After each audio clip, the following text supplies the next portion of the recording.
Hello everyone, this is Cameron Snow with Danomics.com. In this video, I want to demonstrate how easy it is to make a cross-section within Danomics. Let's get started.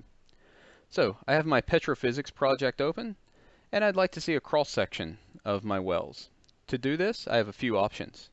For example, I could just come here and click on the cross-section tab, and you'll see that we automatically get a cross-section that goes through all of our wells. You'll notice that I didn't select the wells, and this cross-section was automatically drawn for me. This is a good way to just explore your data. However, you may want to draw your own cross-sections. You can do this within Danomics as well. So what we'll do is we'll come here to our map window, we'll open the settings, and we'll expand out the cross-section options. We'll need to create a database to save our cross-sections in. So I'm just going to say create new, and I'm going to call this my cross sections.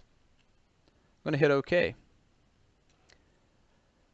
So what I would like to do now is create a new cross section, and I'm going to call this one East-West 1. And I'm going to come over to my map, say capture, and then I'm going to click from well to well.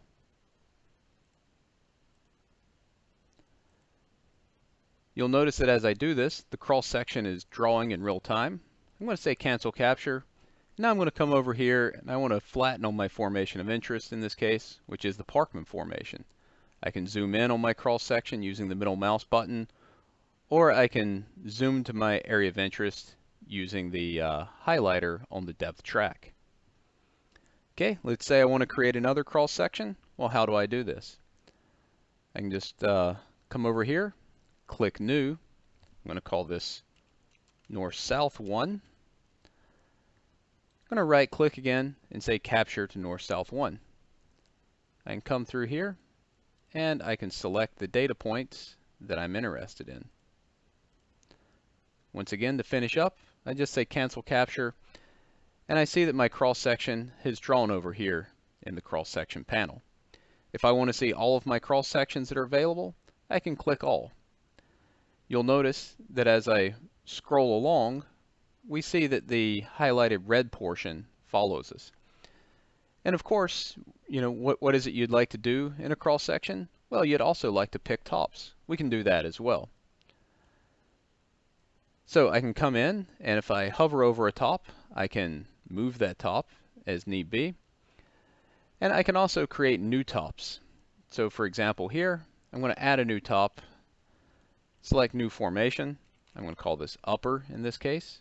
I'm going to add this top. If I'd like to pick this top across multiple wells, I can say capture, and then I can very quickly click from well to well. So that's how you can make a cross section in Danomics, how you can create a new cross section database, and how you can create and pick new formation tops. Hope that was useful. If you'd like to try Danomics out, you can contact us at sales@danomics.com. Thank you.